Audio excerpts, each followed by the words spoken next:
We're definitely through the looking glass when it comes to the Donald Trump. Hey, Donald's up there. Donald Trump, who this week slapped tariffs on both Canada, Mexico and China. Now, tariffs, like most Trumpian politics, are high in public appeal, but lacking completely in practical efficacy. Now, you don't believe me?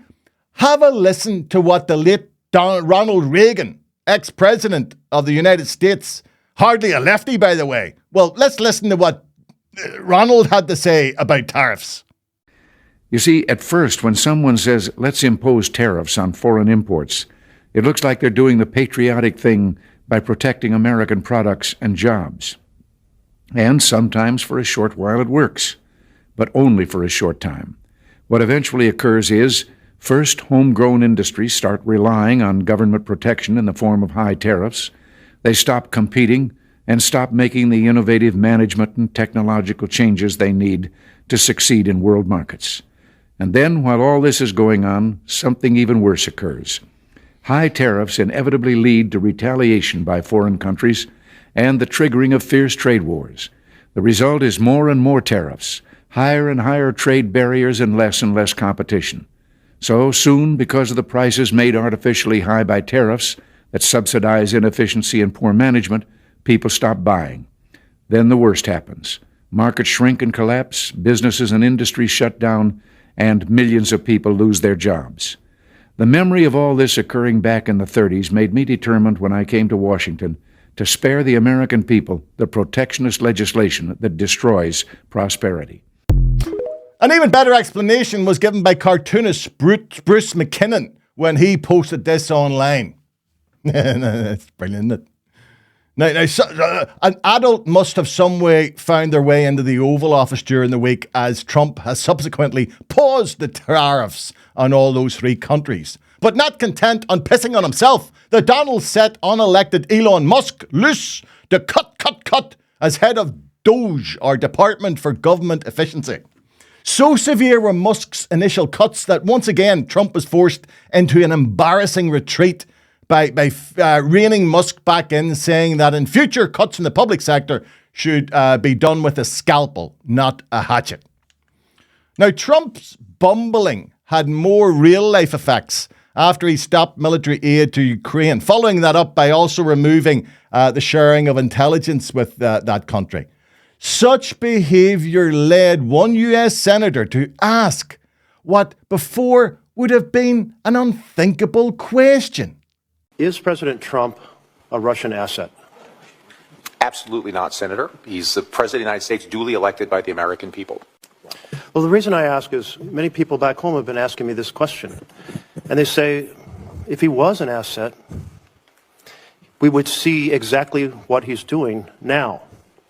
For example, he proceeded to forward or express from the Oval Office propaganda that has been Russian propaganda, that Ukraine started the war, that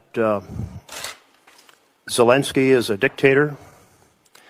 Second of all, he gave away key things on the negotiating table before the negotiations even started, ensuring U.S. would absolutely oppose any possibility of NATO membership for Ukraine.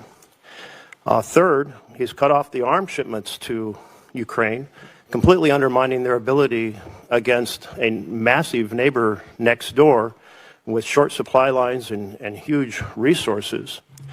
Fourth, he's undermined the partnership with Europe, which has been essential to security over the last 80 years, a major goal of Putin's. And then he's done everything to discredit and dismean Zelensky on the international stage with the just shameful press conference in which he teamed up with the vice president to attack Zelensky. I can't imagine that if he was a Russian asset, he could do anything more favorable than these 5 points. What else could a Russian asset actually possibly do that Trump hasn't yet done?